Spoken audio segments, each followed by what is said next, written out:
নমস্কার, আমি বীরেন্দ্রনাথ বর্মন বাংলাদেশ থেকে। আশা করছি আপনারা সবাই ভালোই আছেন। আমি অনেক ভালো আছি। আপনারা হয়তো ভাবতেছেন যে আমি কি শেখাচ্ছি। আসলে এই শেখার মর্যাদা সেদিনে বুঝবেন যেদিন ভালো মতো কিছু শিখতে পারবেন। তো চলুন, আজকে প্রথমে ফটোশপটি ওপেন করুন। এরপরে এখানে Ctrl+N চেপে একটি নতুন ফাইল নেন, ওকে দিন। এখন দেখুন যে গত পর্বে আমি দেখিয়েছিলাম কি যে এখানে আমি পপেট ওয়ার্ক ফ্রি ট্রান্সফর্মের আরো কিছু অংশ আজকে দেখাবো, যেগুলো শিখলে অনেক কিছুই করা যাবে। তো চলুন, প্রথমে একটা শেপ নিব। আপনি শেপ বাদে অন্য কিছু নিতে পারবেন, ঠিক আছে। যদি আপনি চান যে না আমি টেক্সটটাকে ওয়ার্ক করব, সেক্ষেত্রে টেক্সটটাও করতে পারবেন, কিন্তু সেটাকে ওটা অ্যাডভান্স লেভেলের একটু। আপাতত একটা অন্য দেখি যে একটা শেপ নিয়ে দেখাইলাম, অথবা একটা আলাদা যে রেক্টেঙ্গেলের এইটাই নিলাম, ঠিক আছে। এটাকে আমি এখন ইন্টারপ্রেস করলাম। ইন্টারপ্রেস করে আমি চাচ্ছি কি যে এটাকে আমি ওয়ার্ক করব বা ট্রান্সফর্ম করব। ট্রান্সফর্মের জন্য কি করব, Ctrl+T চাপলাম। Ctrl+T চাপে দেখুন যে এটাকে ছোট বড় আমি বিভিন্ন অ্যাঙ্গেলে করতে পারি, ঠিক আছে। যদি চাই রোটেট করতে, এক্ষেত্রে রোটেটও আমি এভাবে করতে পারবো। তো এরপরে কি করব, যে দেখুন যখন আমি চাচ্ছি যে এই যে দেখুন যে এই কোণটা যদি এইভাবে বাড়াই, সেক্ষেত্রে আমাদের হারে বাড়তেছে, কিন্তু শিপ চেপে যদি বাড়াই সেক্ষেত্রে আমাদের সমান হারে বাড়তেছে, দুপাশে সমান। আচ্ছা, এটা গেল। এখন আমরা করব কি, যে আমি শুধু এই কোণটাকে বাড়াইতে যাচ্ছি, অথবা এইটাকে বাড়াইতে যাচ্ছি, একটাকে অথবা এইটাকে। দেখুন যে এইভাবে বাড়াইলে আলাদা কমছে, কিন্তু এইটুকুকে আমরা করতে পারতেছি না। তো দেখুন যে এরপরে আমরা করব কি, যে রাইট বাটনে ক্লিক করব। রাইট বাটনে ক্লিক করার পর দেখুন যে স্কেল মানে হচ্ছে যে স্কেল অনুযায়ী আমরা যেটা স্কেলটা ধরে যদি টানি করি, সেক্ষেত্রে আমরা ওটা বুঝবো। কিন্তু রোটেটটা তো বোঝাইলাম।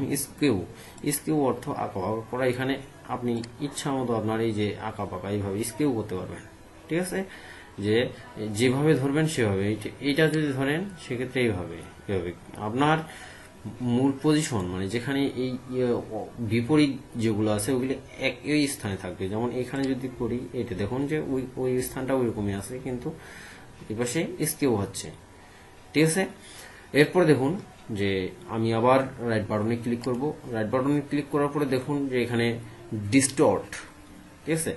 এই ডিস্টোর্টটা আসলে আমাদের অনেক কাজে লাগে। ডিস্টোর্ট করব। দেখুন যে ডিস্টোর্ট যদি করি, সেক্ষেত্রে কি হয়, যে এই মনে করি যে এই কর্নারটা ধরলাম, ধরে এই যে এইভাবে ডিস্টোর্ট করলাম। ডিস্টোর্ট আসলে এটা এই যে ডিস্টোর্ট, ঠিক আছে, ডিস্টোর্ট করা যায় ইচ্ছা মতো। এটা ওই মতো না, যেটা ডিস্টোর্ট যে কোনো পাশে করা যায়। সাপোজ এইটুকু ধরে আমি করবো, এইটুকু ধরেও করা যাবে, ঠিক আছে। ডিস্টোর্ট কোন কর্নার ধরে যদি আমি চাই যে ডিস্টোর্ট করব, করতে পারবেন। এই যে কর্নার ধরে ছোট বড় যা যাবতীয় ইচ্ছা করা যায়। এখন দেখুন যে আমি আবার রাইট বাটনে ক্লিক করলাম, ডিস্টোর্ট করলাম। এখন প্রিজারভেটিভ যদি করি, দেখুন যে প্রিজারভেটিভ এই যে স্কিউ অ্যান্ড প্রিজারভেটিভ দুটি প্রায় সেম কাজ করে। দেখুন যে স্কিউ আর প্রিজারভেটিভ, এই যে দেখুন অটোমেটিক, ঠিক আছে। এখন আমি চাচ্ছি কি, যে দেখুন যে ওয়ার্প বিষয়টা আসলে অন্যরকম। এটা আপনি যে কোনো স্থানটা এর ছোট বড় ইচ্ছা মতো করতে পারবেন। দেখুন যে এখানে ওয়ার্প যদি করি, আমি এটাকে কর্নারে ধরলাম, এই যে দেখুন যে ওয়ার্প করতেছি। এটাকে যদি আমি একটা আর্টে পরিণত করি, দেখুন যেটাকে আমি আর্টেও পরিণত করতে পারবো। দেখুন কিভাবে হয়, এই যে সাপোজ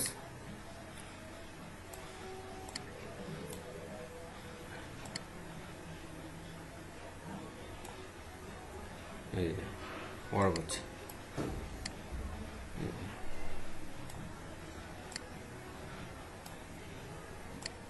ইচ্ছা মতো আপনার এটাকে আপনি বাড়াইতে পারবেন, ছোট করতে পারবেন, যেখানে ইচ্ছা সেখানেই নাড়াইতে পারবেন, ঠিক আছে। দেখুন এখন ইন্টারপ্রেস করুন, দেখুন যে একটা স্টাইল হয়ে গেছে, ঠিক আছে। আপনি বিভিন্ন ধরনের স্টাইল করতে পারবেন। তো অনেক অনেক ধন্যবাদ ভিডিওটি দেখার জন্য। দয়া করে সবাই আমার চ্যানেলটিতে সাবস্ক্রাইব করুন, লাইক করুন, কোনো সমস্যা হলে সেটা কমেন্ট করুন, সেটা সলভ করার জন্য আমি চেষ্টা করব। ধন্যবাদ। দয়া করে আমার চ্যানেলটিতে সাবস্ক্রাইব করুন। Thank you.